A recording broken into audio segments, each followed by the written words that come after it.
ครับวันนี้เรามาเรียนภาษาละนานะครับเบื้องต้นนะครับก็เอาจนอ่านออกเขียนได้นะครับจากหนังสือภาษาไทยเขียนกำเมืองเนี่ยนะครับเล่มนี้นะครับที่ผมเขียนเองนะครับ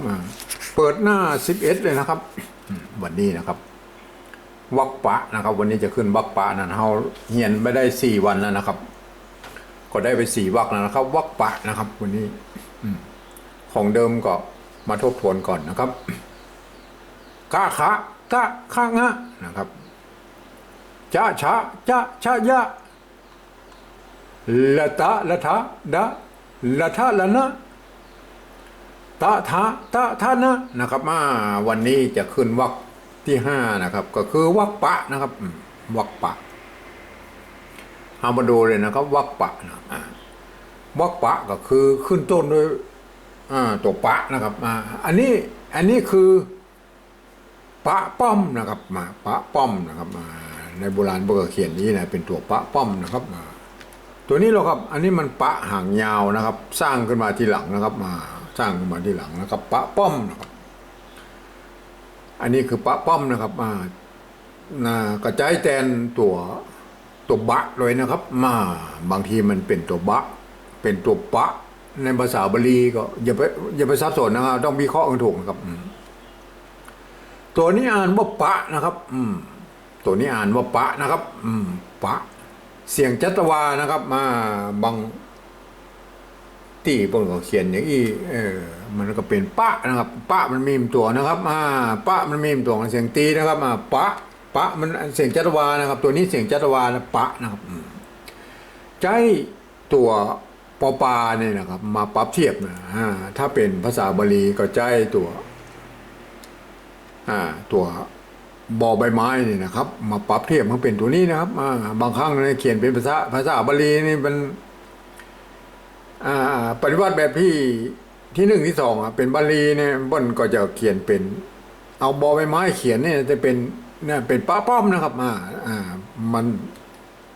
ก็อย่าไปซับสนนะครับตัวบอยไม้กับปะป้อมบางครั้งนี่มันจะ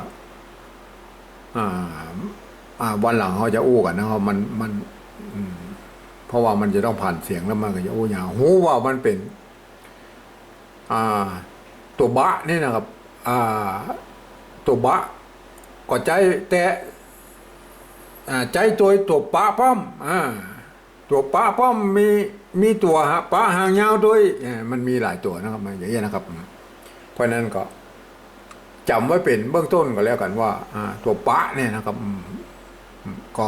บางครั้งก็เขียนตัวเป็นบอใบไม้นี่นะครับในภาษาบาลีนะครับแต่ก็ต้องอ่านเป็นตัวปะนะครับตัวต่อไปนะครับตัวพระนะครับพระ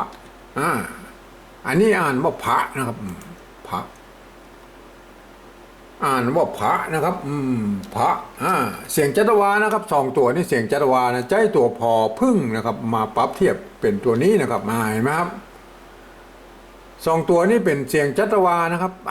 ปะพระนะครับอักษรสูงนะครับจำไว้ให้ดีนะฮะถ้าปะพระนี่มันอักษรสูงนะครับ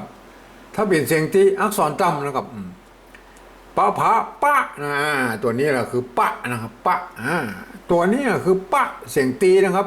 ตัวปอในภาษาละนามี2 ตัวนะครับมีปะกับปะปะนะครับได้ยินเสียงปะนี่มันเสียงตีเห็นไหมเสียงตีใจไม่ตีปะนะครับ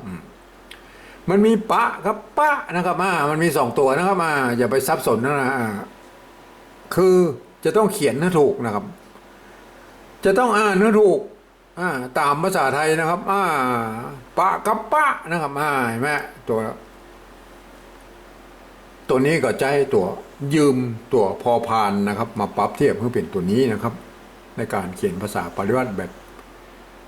ที่3นะครับตัวปะนี่กู้กับตัวปะนะครับแล้วตัวพระกู้กับตัวไหนนะครับลองดูนะอันนี้แหละครับตัวพระนะครับพระในภาษาละนาเห็นไหมพระกับพระเห็นไหมพระนี่อักษรสูงนะครับพระอักษรต่ำนะครับตัวนี้อ่านว่าพระนะครับพระจะเขียนว่าอย่างอี้หรืออย่างอี้ก็ได้ก็คือพระเหมือนกันนะครับคือออกเสียงเป็นพระนะครับตัวนี้ยืมเอา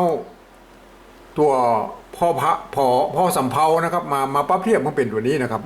เห็นไหมครับตัวนี้จะเขียนตัวใดก็ได้นะครับเอาให้ตรงนะพระเห็นไหมครับในภาษาละนาเพื่อนมีกู้ก่อนนะครับมีปะกับปะเห็นไหมตัวปอมันมีสองตัวนะครับปะนี่อักษรสูงนะครับปะอักษรต่ำนะครับเห็นไหมตัวพระเสียงจัตวาอักษรสูงนะครับตัวพระอักษรต่ำเห็นไหมตัวสุดท้ายของวรรคนี้ก็คือตัวมะนะครับมะนะครับมะตัวนี้ก็อ่านว่ามะนะครับมะอ่านว่ามะนะครับมะมะตัวนี้ใจตัวมอม้านะครับมาปรับเทียบมันเป็นตัวนี้นะครับมะนะครับหมายไหมฮะจานเลยนะครับว่าสองตัวหน้าเนี่ยตัวหนึ่งตัวสองตัวหนึ่งตัวสองตัวสามตัวสี่ตัวห้าเห็นไหมตัวหนึ่งตัวสองเนี่ยจะมีเสียงจัตวานะครับปะพะปะพะนี่เสียงจัตวาอักษรสูงนะครับปะพามะปะพามะเสียงตรีนะครับอักษรต่ำนะครับเห็นไหมครับเฮาได้ไป5 วรรคแล้วนะครับ25 ตัวแล้วนะครับวันพรุ่งนี้เราจะขึ้นตัวอักขระนอกวรรคนะครับแถม8 ตัวนะครับแล้วก็จะครบในเดิมอักขระดั้งเดิมของภาษาละนาแล้วนะครับ